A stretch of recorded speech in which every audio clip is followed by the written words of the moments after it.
Number 4 reads, a baseball is thrown straight up in the air and it returns to its original height in 6 seconds. A, find its initial velocity, B, its maximum height, and C, its velocity after 5 seconds. All right, let's look at the ball.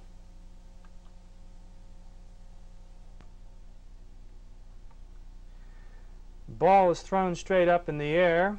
I've given the ball on the screen a little sidewise motion so that we can look at its motion both up and down. The only thing that we're told here is that the time that it takes for this ball to make the complete up and down trip is 6 seconds. We're asked what is the initial velocity of the ball. We're asked to find the maximum height of the ball. And we're also asked to find what its velocity is after 5 seconds, which is going to be when the ball is somewhere in this region here. All right, that's the problem. Try to solve that problem before you watch its solution.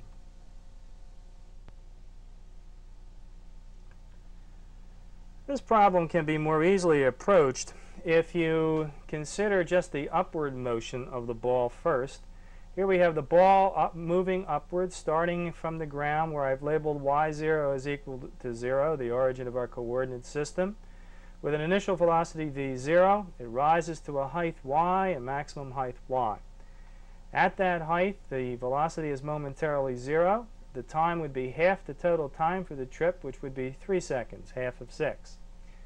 In part A, we are asked to find the initial velocity. If you look at your equation for the acceleration of gravity, it's v minus v0 divided by t. We have g, we have v, we have t. We don't have v0. We can solve for that, writing first that v minus v0 is equal to gt, or that v0 is equal to v minus g times t.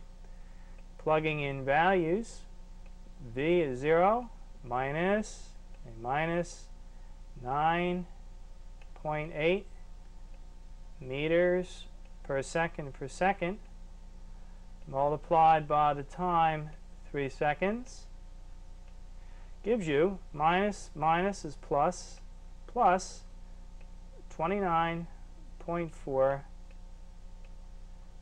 meters per second. That then is the initial velocity.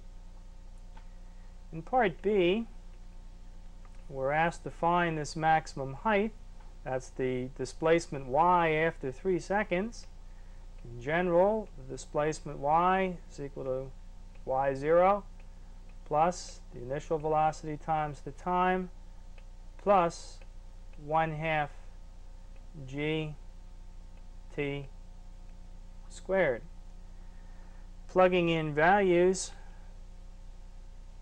for those, we would have that y would be equal to y0, which is 0, plus the initial velocity, 29.4 meters per second, times the time, 3 seconds, plus 1/2 g, that's minus 9.8 meters per second, times 3 seconds, the quantity squared.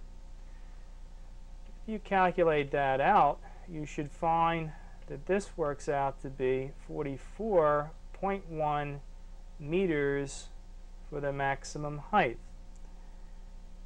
The last part of the problem, we're asked to find the velocity after 5 seconds. And again, if you look at your equation for g, g is equal to v minus v0 over t. If we solve that for the final velocity here being the final velocity after 5 seconds, that's equal to v0 plus gt. Plugging in the value of v0, it's plus 29 9.4 meters per second plus g, which is a minus 9.8 meters per second. Multiply that by the time, which now we want to be 5 seconds. This gives you a velocity after 5 seconds of minus 19.6 meters per second. The negative sign indicates that the ball is coming down at that time. All right, that's our problem. Let's move on to the next.